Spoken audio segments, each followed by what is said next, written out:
Hello everyone.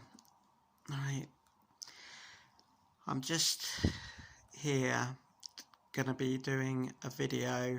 It's gonna be 2 or 3 different parts about myself, what I've been doing, and a number of things that have been going along in my life for the last couple 2 or 3 years. It could be upsetting, so I'll give you some advance warning on that. But I want people to understand what I've gone through and what other people can go through with the same experiences that I've had within the last 3 years. And I'd like you to understand, or try and understand, the reason why I am like I am. Alright? But in 2017, or 2000, yeah, about 2017, I was working down in Somerset, a lovely part of the world, something close to my heart, where I've got loads of nice relations down there, some nice friends that I met along the way, and it was a wonderful area to live in. I was working as a carer at Manor Care Home, and I loved my job there. It was really nice to work with the residents, work with a great team down there, and it was quite enjoyable. And getting up in the morning to see the sun coming over the hills, it was something that brought life into you, and it made your day by just seeing the sunshine. Even a cloudy day, it was quite nice because you heard the sheep in the distance and the cows as well and stuff like that, and it was quite nice. And it was nice working with the residents and the team as well, and I enjoyed my time there. However, the sad thing is, over the time, I had a problem with my back, and what happened was I was with a couple of residents down there doing personal care, and something clicked in my back, and it really made my back a bit sore and injured and things like that. So unfortunately I had to come back to Essex, because when I worked for the General Hospital, I had back problems with the hospital there, but then they got better. Well, this time it really injured me, and I had to have scans, I had checks over, and unfortunately it was discs in my back that had come loose, and the stuff which goes around them just to make sure that they work properly at all was non-existent. So I had to have a treatment on my back, which then I was told that I couldn't do any more care work again, and I couldn't do any heavy lifting of people and things like that. So sadly, it come to the point that I lost my job in Somerset.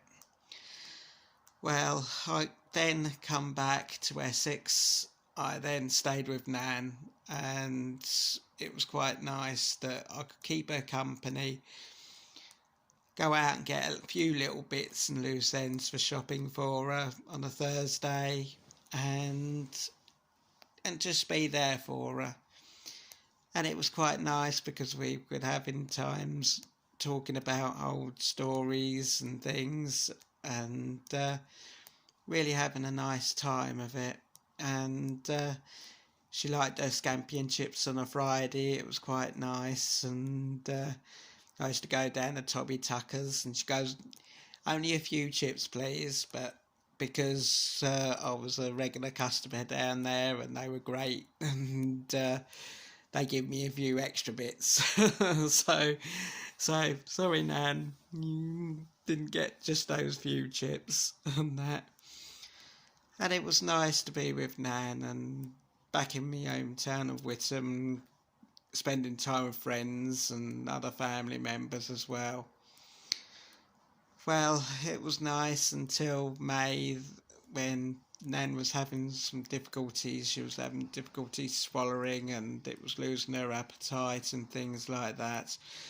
I kept chasing down at the doctors to see what's going on and everything, and she had an appointment in hospital and stuff like that. So we were running around to try and help things and try and sort things out for her. But then she declined. Well, she really declined a lot of the help because wasn't getting anywhere and it was upsetting her and stuff like that. And then sadly in June we lost her. I can remember the day well. She went to the loo and then she sat into bed. I put my arm around her and then I see her last breath, and it was very hard. That person that you've been caring for 6 to 7 months and been a part of for all of her life. She lived to 102, which was an amazing achievement, and it was just last year that she declined. Well, and then it was just something that was quite hard to take because she declined and things like that. But I was there with her, and I will always think that at least I was there. I always said to Grandad, when Grandad passed, I'd always be there for Nan and try and look after her as much as I could. And I was true to my word. So at the time we lost me Nan, I was going through some concerning times because that was mean that I was going to become homeless. But one silver lining was, over the time there, I got offered a job with Essex County Council Adult Social Care, so it had something for me to try and concentrate for. Well,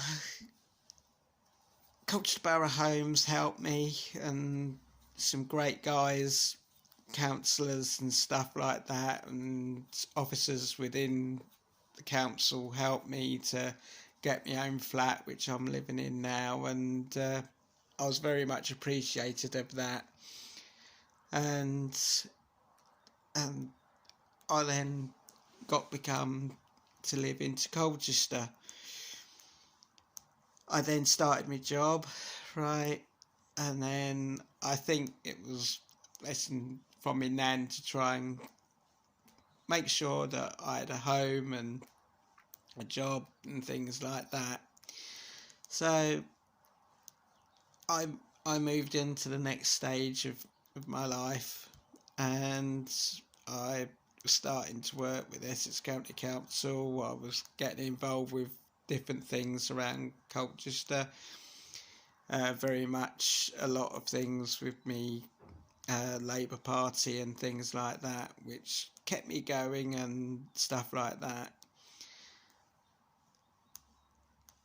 With my girlfriend and fiancée Sarah, she was going through some real terrible times herself. She suffers with a lot of depression, anxiety, stress, and she gets agitated, she gets cross sometimes, and she gets upset when things don't always go her way and stuff like that. And I've tried to help, and I today try and help her to get through her life and things like that, and I tried to help her, and a lot of things that she is appreciated of, and I just try and help her all the ways that I can. And when you've got someone who needs support and help, it's hard, and and it's a challenge for you, and sometimes that challenge is quite hard, and you try all your best, especially for your loved ones. You try all your best you can. So I will finish on the first part of my video, right, and then I will come to the next part. Okay, so speak to you again soon. Bye bye.